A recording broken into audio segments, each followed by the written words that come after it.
ኪሩቤል በመጨረሻም ያንን ልገለው ስል ከህይወትና ከሞት መካከል ያዳነውን ሰው መግደል አለብኝ። አሁን ላይ ዋጋ መክፈል ፈልጌ፣ ነገር ግን ልገለው ያልቻልኩትና ጠላቴን ላሸንፍበት ያልቻልኩበት ዋነኛ ምክንያት በዛች ምኞት ስበብ ነው በማለት ምኞትን ለማገት ደፋ ቀና እያለ ይገኛል። ምኞት በሰዓት እንኳን ምንም እንኳን በአጋጣሚ ወደዛ ቤት የወጣች ቢሆንና ሊተኩስበት ሲል ወጥታ ብሩኬ እንዴት ነህ ቤካ እያለች እያወራችው ወደ ውስጥ እንዲገባ አድርገው ከስራው አዘናግተውም ነበረ። ስለዚህ ያቺ ደንቃራ ልክ መታ እንደ እንጨት እዚህ ተሰንቅራብኝ ጠላቴን ለመተኮስ ብዙ ነገሮችን ሳደርግ ግን ደግሞ ይህንን ነገር ልፈጽም አልቻልኩም እና ይች ልጅ ዋጋውን መስጠት አለብኝ። በመጀመሪያ በረከትን ዋጋ ከመስጠት ይልቅ በመንገድ ላይ የቆሙትን ሰዎች ማጽዳት አለብኝ ብሎ ያስባል። በሌላ በኩል በረከት ሰክሮ ያው ምኞትን ከንፈሯን ስሟትም ነበረ። በዚህ የተነሳ ምኞት በጣም ደንግጣ እንዲሁም ደግሞ ምንድነው የተፈጠረው እያለች እየተርበተበተች ለማንም ሳትናገር ነገሩን በሚስጥር ይዛ ወዲያውኑ ከስሩ ሸሽታና ጥለው ተነስታ ነበር ከሳሎን ላይ። በዛ ምክንያት ኤልሳ መታ የተመለከተች እና ያየቻትም ይመስላል። ኤልሳ በሰዓቱ ዙፋንን ይዛ ወደ ቤት እየመጣች በነበረበት አጋጣሚ ያየችው ነገር በጣም ደስ አላላትም እና በሰዓቱ እንዴት ነው ምን ማድረግ አለብኝ ይህንን ነገር በማለት ወጥታም ነበር የሄደችው። ሆኖም እንደምንም አድርጋ ከዛ አካባቢ ከሄደችም በኋላ እናቷ እየደወለች እየጨቀጨቀቻት ስለሆነ እንዲሁም ደግሞ እኔ ያመጣሁልሽን ባህል ማታገቢ ከሆነ እኔ እናትሽ አይደለሁም እያለች በጣም እያስፈራራቻት ነው ያለችው። ሰው ልጇን እንደ እናት ሳይሆን እየተንከባከበቻት ያለችው ልክ እንደ ማስፈራሪያ እየተጠቀመችበት ስለሆነ በዚህ ምክንያት ህይወቴማ እንደዚህ አይነት ኑሮ ሊሆን አልችልም፣ ስለዚህ እዚህ ቤት መውጣት አለብኝ በማለት እያሰበች እንዲሁም ደግሞ ልብሷን አጠቃላይ ጓዟን ሸክፋ ወደ በረከት ቤት ሄዳለች። የሚገርማችሁ ነገር በረከት ደግሞ በሰዓቱ ምንም ችግር የለውም አንቺ እስከፈለግሽበት ጊዜ መቀመጥ ትችያለሽ ነው ያላት። ይህ ነገር ደግሞ እናቷ ከሰማች እንዴት ነው ልታገባና ሽማግሌ እየተላከ ያለ ሰው ልጅ ከሰው ቤትና እንዲሁም ደግሞ ከወንደላጤ ቤት የምታረው፣ ስለዚህ ፈልጌ ያገኛታለሁ እያለች በጣም ቤቱን ቅውጥ እያደረገችው ነው ያለችው። በሌላ በኩል ወይዘሮ የኤልሳ እናት እባክሽ ተይ ልጅሽን እንደዚህ እያልሽ እያስፈራራሻን ነው፣ ነገሩን ቀለል አድርግና ተመልከች፣ ልጅሽ እኮ ትልቅ ሰው ናት፣ አሁን ላይ በራሷን መወሰን የምትችል ሰው ናት። ይልቅ እንደዚህ ከምታስፈራሪያት እና የማታውቀውን ሰው ከምታጋቢያት ይልቅ ምን ትፈልጋለሽ ብለሽ ልጅ ቀረብ ብለሽ አይተሻት የምትፈልገውን ነገር ብታረግላት በጣም ተመራጭ ነበረ። ግን ደግሞ አንቺ ይህንን ነገር መርጠሻል እና ለምን የሚለውን ነገር ጠይቋታል። እናትም አንተ ነህ እንደውም የልብ የሰጣት የኔን ቃል እንዳትሰማ አድርጋ ያሳደጋት አንተ ነህ። እኔ ለአንተ አደራ ጥዬ ልጅን ብሄድ ወደ ስራ ብዬ እንዳንተ ደካማ ላለመሆንና በልጅ ሀሳብ ላይ እንደፈለግኩ ለመራመድ ያደረግኩት ነገር ነበረ። አንተ ግን ይህ ነገር አልበቃ ብሎ ያደረግከው ነገር ሳያንስህ ምንድን ነው ያደረግከው? እያንዳንዱ አስወጣሃት፣ ትእዛዜን እንኳን እንዳትፈጽም ነው ያደረግከው። ስለዚህ ዋጋ ትከፍላለህ። ዛሬውኑ ሽማግሌ ካላኩና እንዲሁም ደግሞ እነዛ ሽማግሌዎች መጠው እዚህ ቤት ይዘው ካላባረሩልኝና ካላስወጡልኝ እኔ እናቱ አይደለሁም። ስለዚህ ከደበክበት ልጅን አምጥተህ ብታሳየኝ የተሻለ ነው፣ ለአንተም ለእኔም ዋጋ ከመክፈላችን የተነሳ እያለች የማታውቀውን ሰው ልታገባ ትፈልጋለች። አሁን ኤልሳ ወደ ብሩክ ቤት የሄደችበት ዋነኛ ምክንያት ብሩክን ስለምትወደው እና እንዲሁም ደግሞ እናቷ የምታደርስባትን በደል ከሰማ ምናልባት የማላውቀውን ሰው ከማገባ በረከትን አገብቼ ከዛ ቤት ብኖር የተሻለ ነው፣ እናም ደግሞ የቤት የወደፊት ቤቴ ነው ብላ ነው እዛ ቤት ሄደችው። ምክንያቱም በእሷ ሀሳብ በረከት የሚወዳትና የሚያፈቅራት ነው የሚመስላት። ግን በረከት አሁን ላይ ማንን እንደሚያፈቅር እንኳን ለራሱ ተወዛግቦ ያለበት ሰዓት ነው። ያው በዙሪያው በጣም ብዙ ሴቶች አሉ። ነገር ግን አሁን ምኞት ልቧ እየመታ ይገኛል ማለት ነው። ስለዚህ ውድድሩን የሚያሸንፉት ኤልሳ ወይስ ደግሞ ምኞት ናት የሚለውን እንግዲህ ምናይ ይሆናል ማለት ነው።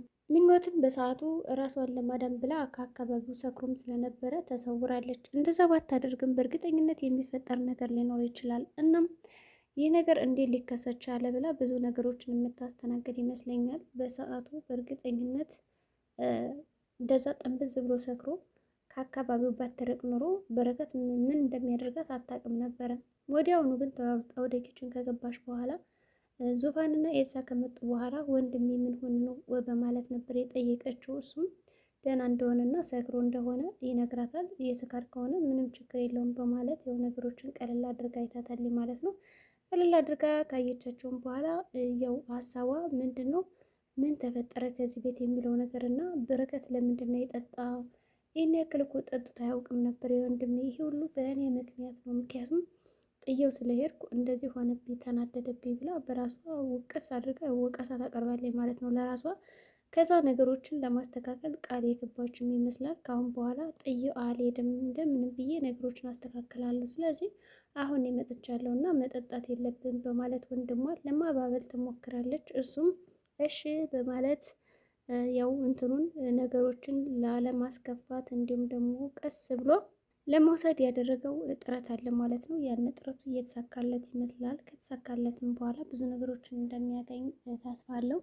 ግን ከነቃ በኋላ ምንድን ነው ያለው? የተፈጠረ ነገር አለ ወይ? እኔ እኮ ምንም የማስታውሰው ነገር የለም። ስለዚህ ምኞት ምንድን ነው? የተፈጠረ ነገር አለ እንደማስታውሰው እየጠጣሁ ስለነበረ ነው ይላታል። እሷ ደግሞ ምንም ነገር አልተፈጠረም በማለት ተነግረዋለች። ምንም ነገር እንዳልተፈጠረ ከነገረችውም በኋላ ከዛ በቤት ምንድን ያደረገችው ወታ ነው የሄደችው ማለት ነው። ምክንያቱም ምን እንደተፈጠረ ሰው ታውቃለች። ሰው ቢያንስ እንኳን ቀርቦ የሆነ ነገር ሊያደርጋት ነበር ማለት ይቻላል። ግን ያ ነገር እንዲሆን ስላልፈለገች ተነስታ ወደ ኪችን ሄደችው። ኪችን ከገባች በኋላ ነገሮች እንዲስተካከሉላት ነው ያደረገችው። ከዛም በመጨረሻ ያደረገችው አንድ ሀሳብ አለ። ሀሳቧ ምንድን ነው? ምንም ነገር እንዳልተፈጠረ ማስመሰል። በእርግጥም በጣም እየደነገጠች እንዲሁም ደግሞ ውን ውን እያለች ነው የነበረ ማለት ይቻላል። ይህ ማለት በጣም ተጨንቃ ተቸግራ እንዲሁም ደግሞ ይሄ ነገር ያውቁብኛል ወይስ አያውቁብኝም በማለት በጣም ብዙ ነገሮችን እያሳተፈች ነበር። ነገር ግን ምንም እንዳልተፈጠረ ነገሩን ቀልበስ አድርጋ ከዛ በኋላ ግን ማሰብ ጀመረች። ምን ሆኖ ነው ቤካ በእርግጠኝነት ሰክሮ ነው እንደዚህ ያደረገው እንጂ ቢኖርማ ይሄን ነገር አያደርግም እያለች ማሰብ ጀመረች ማለት ነው። ሀሳቧ እንግዲህ እንዴት ሊጠጋ ይቻላል፣ እንዴት ጉንጨን ከንፈሬ ሊስመኝ ቻለ የሚለው ጥያቄ ፈጥሮባታል። ወድ ወይ ነው ወይስ እንደው ስካር ነው? እሷ ግን በስካር ነው ብላ ያመነችው። ይህ ጥሩ ነገር ነው። እንግዲህ እህቱም ከመጣችለት በኋላ በጣም ደስ ይለዋል። እዚህ ቤት ተመልሰሽ መውጣት የለብሽም፣ እኔ ጥሩ ወንድም እንዳልሆንኩ ይገባኛል፣ ግን ደግሞ ቤቱን ለቀሽ መሄድ የለብሽም ይላታል። እሷም ቃል ትገባለታለች ተመልሳ ቤቱን ለቃ እንደማትሄድና እንዲሁም ደግሞ ስለ እናቷም ጠይቀዋለች። እናቴ ነግራታል ወይ እንደተመለስኩ ወይስ እንደተጨነቀሽ ናት ትለዋለች። ከዛ እሱም አልነገርኳትም፣ አሁን ስትመጣ ሰርፕራይዝ እንድትሆን ብዬ ነው ይላታል። ወዲያውኑ እናቷ እንደመጣች በጣም ደስ ይላታል።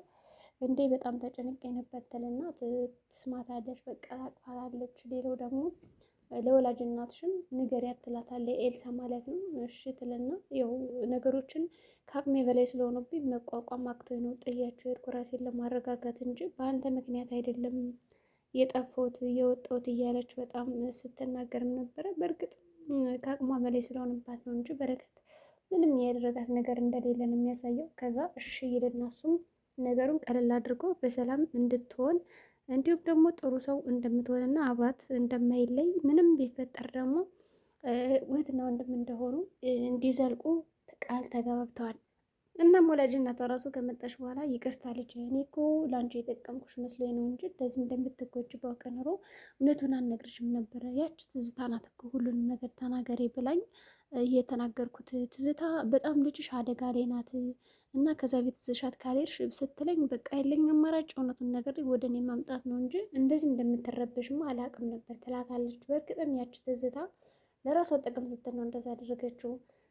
ሀብቱም ንብረቱም በበረከት ስም ብቻ ነው ያለው። ስለዚህ ያች ልጅ ደግሞ የበረከት እህት አይደለም ተብላ ከዛ ቤት ከወጣች ገንዘብና ሀብቱ የእሷና የበረከት ብቻ ሆኗ ይቀራል በሚለው ስበብ እንዲሁም እህቱ ምንም ነገር ሳንቲም እንድታገኝ ስለማትፈልግ ነው ይህንን ነገር የሰራችው በማለት ለዙፋን ተነግራታለች። እያንዳንዱ ዙፋንም በሰማችው ነገር በጣም ተገርማ ይችን ትዝታንማ ቆይ ማሰራላታለሁ እዚህ ቤት ማታ መልሳ ድርሽ እንዳትን ማድረጋት እያለች እየሞከረች ነው። ሌላው ኪሮቤል የኤልሳ ባል ነው። ኤልሳ አሁን እኔ የማላውቀውን ሰው አላገባም እያለች ነው ያለችው።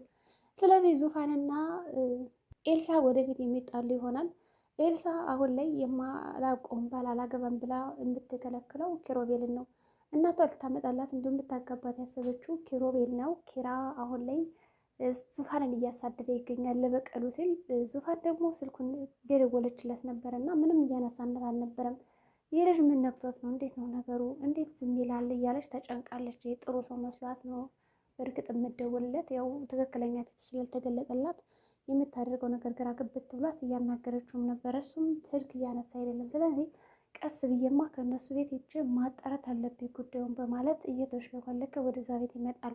ታዲያ ወደዛ ቤት ሲመጣ ግን ሀሳቡ ያችን ምኞትን ለማሰናበት ነው የመጣው እንጂ ዙፋንን ሊያት አልነበረም። ግን ደግሞ በአጋጣሚ ማንም ሰው ካገኘኝ አንቺን ላይ ነው የመጣው ብዬ አይሻለሁ ይልና ስበብ ለራሱ ሰጥቶ ዙፋንን ለሰላምታ ነው የመጣሁት ብሎ ከዛ ወደ ኪችን ይገባና ምኞትን ያግታታል። ምኞት አንቺ ነሽ ከአላማ ያሰናከልሽኝ አንቺን ብሎ ምኞት አሁን እኔ ስብርብር አድርግልሻለሁ። ከዛም በኋላ በጣም የሚወዳችሁ ስለሆናችሁ በረከት አንቺንና ዙፋንን እገልሻለሁ አንቺን፣ ምክንያቱም በቃ እሱ ጠላቴ ነው ብሎ ሁሉን ነገር ይነግራታል።